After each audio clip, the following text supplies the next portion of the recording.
2013 সালের 11 মার্চ, 11 বছর আগের সেই দিনটায় নতুন এক সূর্যই উদিত হয়েছিল বাংলাদেশের ক্রিকেটে। টেস্ট ক্রিকেট বাংলাদেশের কোনো ব্যাটসম্যানকে সেদিনেই প্রথমবার ডাবল সেঞ্চুরি করতে দেখেছিল। আর ঐতিহাসিক সেই ইনিংসটা এসেছিল মুশফিকুর রহিমের ব্যাট থেকেই। তবে মুশফিক নন, গলে শ্রীলঙ্কার বিপক্ষে টেস্টের চতুর্থ দিনটা প্রথম হওয়ার সম্ভাবনা নিয়ে শুরু করেছিল মোহাম্মদ আশরাফুল।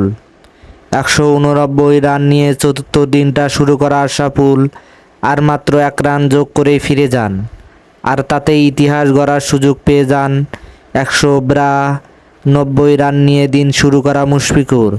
সেদিন ঠিক 200 রান করেই নোয়াল কুলাসেকেরার বলে এলবিডব্লিউ হয়েছিলেন মুশফিকুর রহিম। 11 বছর পর রাওয়ালপিন্ডিতে আজ সেই মুশফিকুর গলের সেই দিনটার স্মৃতি ফেরালেন।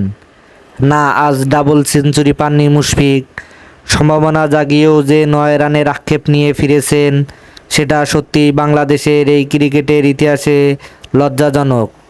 পাকিস্তানের পেসার মোহাম্মদ আলীর বলে উইকেটকিপার মোহাম্মদ রেজওয়ানকে ক্যাচ দিয়ে ফিরেছেন অসাধারণ এক ইনিংস খেলা মুশফিক ফিরিয়েছেন আশরাফুলের স্মৃতি।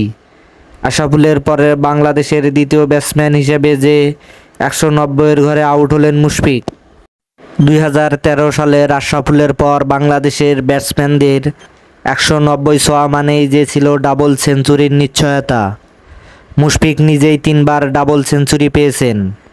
এছাড়াও সাকিব আল হাসান ও তামিম ইকবালও পেয়েছেন ডাবল সেঞ্চুরি। আজ 200 পেয়ে গেলে সেটি হয়তো টেস্টে বাংলাদেশের ব্যাটসম্যানদের ষষ্ঠ ডাবল সেঞ্চুরি হতো। 200 পেয়ে গেলে টেস্ট ইতিহাসের 28তম ব্যাটসম্যান হিসেবে চতুর্থ ডাবল সেঞ্চুরি পেয়ে যেতেন মুশফিক। সেটি না হয়ে এখন 190-এর ঘরে আউট হওয়া 65তম ব্যাটসম্যান হয়ে গেলেন মুশফিক। টেস্টে 190-এর ঘরে সবচেয়ে বেশিবার আউট হয়েছেন পাকিস্তানের সাবেক ব্যাটসম্যান। 3বার ফিরেছেন 190-এর ঘরে। ওই 3বার সুযোগ না হারালে টেস্টে 7টি ডাবল সেঞ্চুরি থাকতে পারত। টেস্টে সবচেয়ে বেশি ডাবল সেঞ্চুরি অস্ট্রেলিয়ার স্যার ড্যান ব্র্যাডম্যানের। সর্বকালের সেরা ব্যাটসম্যানের 12টি ডাবল সেঞ্চুরি পেয়েছেন। সত্যি মুশফিকুর রহিমের এই ডাবল সেঞ্চুরি মিস হয় সত্যি করেছে সবাইকে।